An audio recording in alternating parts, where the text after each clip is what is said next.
Daniel Lecas. Oui, effectivement, deux mots, parce qu'il y avait des choses qui ont été dites qui ne correspondent pas à ce que, à la fois, j'ai mis en avant et la réalité du travail qui a été réalisé. Deux choses, peut-être la première pour les bancs du Rassemblement national, juste rappeler une chose, quand on est dans un syndic de copropriété, on n'a pas 100% du retour pour une raison simple, c'est qu'il y a une partie qui est utilisée pour financer ce qui est commun.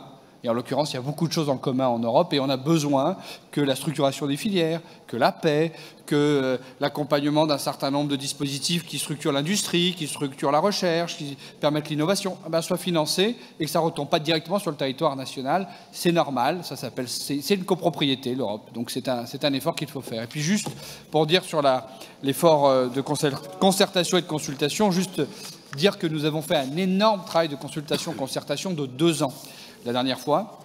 Et ce qui prouve que nous avons été dans le vrai, c'est que là, alors que nous sommes à peu près à mi-parcours, nous sommes invités à réajuster la maquette. Les réajustements vont être absolument minimes. Vraiment, c'est le trait de plume. Ce qui prouve que la consultation et concertation que nous avons menée a été très aboutie et correspond réellement aux besoins.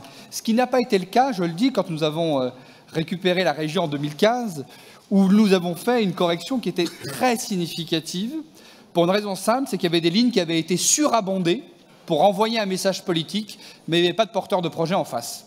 Et donc nous avons été amenés à devoir corriger la maquette européenne pour qu'elle corresponde réellement aux besoins. Et donc plutôt que de vouloir faire des signaux politiques avec les fonds européens, nous on part d'une logique inverse, on identifie les besoins, évidemment qu'on établit une vision, une prospective, mais on ne le fait qu'avec des porteurs de projets qui sont prêts à porter des projets et à les réussir, parce qu'effectivement nous sommes face à un risque qui est celui du dégagement d'office. Et si nous avons réussi à échapper au dégagement d'office jusqu'à aujourd'hui, c'est parce que nous avons été pragmatiques et que nous avons beaucoup concerté.